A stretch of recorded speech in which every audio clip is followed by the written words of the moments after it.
السلام علیکم۔ آج کی اس ویڈیو میں ہم لوگ بات کریں گے سلطنت عثمانیہ کے سلطان سلیم خان ثانی کی۔ سب سے پہلے ہم آپ کو یہ بات بتاتے چلیں کہ اس ویڈیو کو بنانے میں ڈاکٹر محمد ارسلابی کی کتاب سلطنت عثمانیہ، ڈاکٹر محمد عزیر کی دولت عثمانیہ اور برطانوی تاریخ دان کیرولین تھنکر کی لکھی گئی کتاب Osman dream history of Ottoman empire سے مدد لی گئی ہے۔ سلطان سلیمان اعظم، جنہوں نے سلطنت کو عروج تک پہنچایا، کی وفات کے بعد صرف شہزادہ سلیم ہی حیات تھے۔ اس لیے شہزادہ سلیم 7 سپٹمبر 1566 کو 42 سال کی عمر میں سلطنت عثمانیہ کے 11ویں سلطان بنے۔ آپ کی یہ خوش قسمتی تھی کہ آپ کو ایک قابل وزیر اعظم محمد سوکو للی کی شکل میں میسر ہوئی۔ وزیر اعظم محمد سوکو للی سلطنت کو بخوبی چلانے میں سلطان کے بہت معاون ثابت ہوئے۔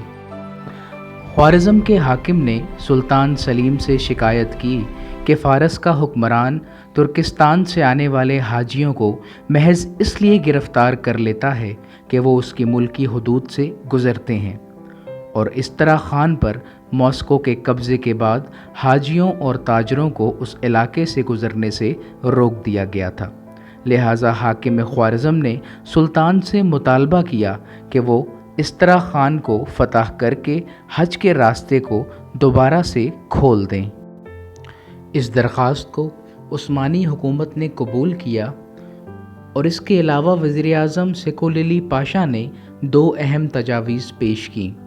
پہلی تجویز یہ تھی کہ دریائے ڈون اور دریائے واگا کو ایک نہر کے ذریعے ملا دیا جائے، جس سے عثمانی جہازوں کا بحر کیسپیئن میں پہنچ جانا اور وہاں سے ایران اور اس کے ملحقہ ریاستوں پر حملہ کرنا آسان ہو جاتا، لیکن اس کے لیے استرخان پر قبضہ کرنا بہت ضروری تھا۔ اس شہر کی فتح کے لیے 1568 میں یعنی چری کے 25,000 سپاہیوں پر مشتمل دستہ شیر ازوف کی جانب روانہ کیا گیا۔ یہاں سے کریمیا کی فوج کے 30,000 سپاہی بھی ان کے ساتھ ہو گئے، اور استرخان پر قبضے کے لیے اس فوج کا روسیوں سے ٹکراؤ ہوا۔ عثمانی فوج شہر پر قبضہ نہ کر سکی، اور واپسی پر فوج کا بیشتر حصہ طوفان کی نظر ہو گیا۔ روس میں اتنی طاقت نہیں تھی کہ وہ عثمانیوں پر حملہ آور ہوتا، اس لیے جلد ہی جنگ بندی کا معاہدہ طے پایا، جس کے بعد تقریباً 1 صدی تک روس اور سلطنت عثمانیہ ایک دوسرے کے مرد مقابل نہ آئے۔ وزیر اعظم سوکو للی کی دوسری تجویز خاک نائے سووز میں ایک نہر کھود کر بحر احمد کو بحر روم سے ملانے کی تھی، جس سے عثمانی جہازوں کی بحر احمد میں رسائی بہت آسان ہو جاتی، لیکن یہ تجویز بھی ایک نامعلوم مدت کے لیے ملتوی کر دی گئی، کیونکہ یمن میں بغاوت چھڑ گئی تھی اور سنان پاشا کی قیادت میں ایک فوج یمن بھیجنا پڑی۔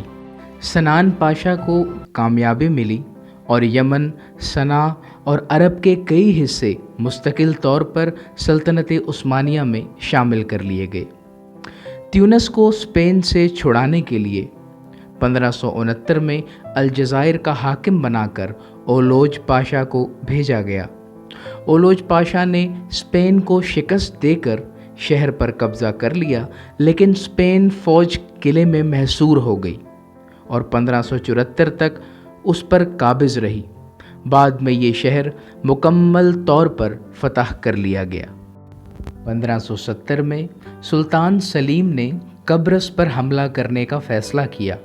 یہ جزیرہ جمہوریہ وینس کا مقبوضہ تھا، جو سلطنت عثمانیہ کی حلیف تھی، جس وجہ سے سوکو للی پاشا نے اس تجویز کی مخالفت کی۔ کچھ لوگوں کے مطابق سلطان سلیم نے قبرص پر اس لیے حملہ کیا تھا کیونکہ وہاں کی شراب بہت ہی اعلیٰ تھی، جبکہ برطانوی لکھاری کیرولین کے مطابق عثمانیوں اور وینس کے درمیان تناؤ مکمل طور پر ختم نہیں ہوا تھا، لیکن عام طور پر جنگ سے بچا گیا۔ وہ مزید کہتی ہیں کہ اس دور کے عثمانی تاریخ دانوں کے مطابق وینس نے ان کے بحری قزاقوں کی پشت پناہی کی تھی، جنہوں نے مصر کی جانب جاتے ہوئے عثمانیوں کے جہازوں پر قبضہ کیا تھا۔ اس بات نے سلطان سلیم کو مجبور کیا کہ وہ قبرص کو فتح کریں۔ چنانچہ 1570 میں مصطفیٰ پاشا نے 1,00,000 فوج کے ساتھ قبرص پر حملہ کیا، لیکن اس شہر کا دفاع کرنے والی فوج مردانہ وار لڑتی رہی، اور ایک طویل مدت کے محاصرے کے بعد 1571 میں قبرص کی فوج نے ہتھیار ڈال دیے اور شہر عثمانیوں کے حوالے کر دیا گیا۔ قبرص کی فتح نے یورپ کے عیسائی سلطنتوں کے اندر کھلبلی مچا دی تھی۔ اسی سلسلے میں عثمانیوں کی بحری طاقت کو کمزور کرنے کا منصوبہ بنایا گیا، جس کے لیے بحیرہ روم کی عیسائی ریاستوں کا ایک اتحاد تشکیل دیا گیا، جس کی قیادت آسٹریا کے سالار اعظم ڈونگ جونگ کے سپرد کر دی گئی۔ عثمانی بیڑا لیپانٹو میں موجود تھا اور اس کی عمارت امیر البحر علی پاشا کے ہاتھ میں تھی۔ 1571 میں خلیج لیپانٹو کے کنارے دونوں بحری بیڑوں کا آمنا سامنا ہوا اور چند ہی گھنٹوں میں عثمانیوں کو ایک عظیم شکست ہوئی اور علی پاشا مارا گیا۔ اس جنگ میں 30,000 ترک کام آئے۔ عثمانی بیڑا عیسائیوں کے قبضے میں چلا گیا اور کئی جہاز غرق آب ہو گئے۔ اس شکست کے نتیجے میں بحیرہ روم کی عیسائی طاقتوں کے مقابلے میں عثمانی بحری طاقت کا توازن بگڑ گیا تھا، مگر سلطنت عثمانیہ دوبارہ کھڑی ہوئی اور سلطان سلیم نے عثمانی بحری بیڑے کی دوبارہ صنعت گری میں بہت جوش و جذبے کا مظاہرہ کیا اور اس مقصد کے لیے اپنا ذاتی مال تک خرچ کر ڈالا۔ شاہی محل کے باغ کو بھی دان کر دیا گیا تاکہ اس میں حوض بنا کر بحری بیڑے کو جلد سے جلد مکمل کیا جا سکے۔ تھوڑے ہی عرصے میں ایک اور شاندار بحری بیڑا تیار کر لیا گیا تھا۔ وینس کے لوگوں کو جب اس چیز کی خبر ملی تو وہ بہت خوفزدہ ہو گئے اور وینس نے انتہائی ذلت آمیز شرائط پر دولت عثمانیہ سے صلح کر لی تھی۔ لیپانٹو کی شکست کے بعد دولت عثمانیہ کی اولین ترجیح یہ رہی کہ مقدس مقامات کی حفاظت کی جا سکے۔ اپنی بحریہ کو دوبارہ کھڑا کر کے دولت عثمانیہ مسیحی حملوں سے بچاؤ کے لیے ایک مضبوط حصار قائم کرنے میں کامیاب ہو گئی تھی۔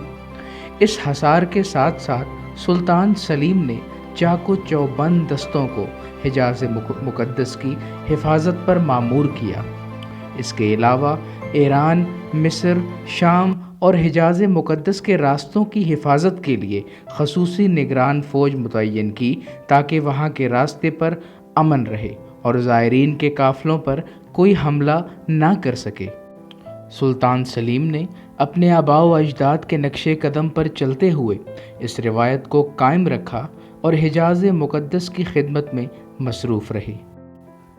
جیسا کہ ہم نے دیکھا تھا کہ سلطان سلمان اپنے دور میں شاہی دربار میں کم آتے تھے، اس لیے سلطان سلیم کے دور میں اس روایت کو زیادہ تقویت ملی۔ آپ پہلے سلطان تھے جنہوں نے اپنا وقت محل میں گزارا، جس وجہ سے آپ کے کردار پر تنقید کی گئی، اور اسی وجہ سے اکثر لکھنے والوں نے سلطان سلیم کو شرابی لکھا، اور بہت سے مورخین نے اس بات کو رد کیا کہ سلطان شرابی نہیں تھے۔ سلطان سلیم نے ماہ دورہ کہ سلطان سلیمان کے دور میں ضبط کی گئی ساری دولت ان کو لٹا دی، اور اس کے علاوہ ان کے شاہی مرتبے کو دوبارہ سے بحال کر دیا گیا۔ جب آپ کو تخت ملا تو اس کا کل رقبہ 1,48,93,000 تھا، اور آپ کے دور میں سلطنت عثمانیہ میں بہت توسیع ہوئی، اور اسی وجہ سے آپ کی وفات کے وقت اس کا کل رقبہ 1,51,93,000 تھا۔ سلطان سلیم نے 15 دسمبر 1574 کو 50 سال کی عمر میں وفات پائی۔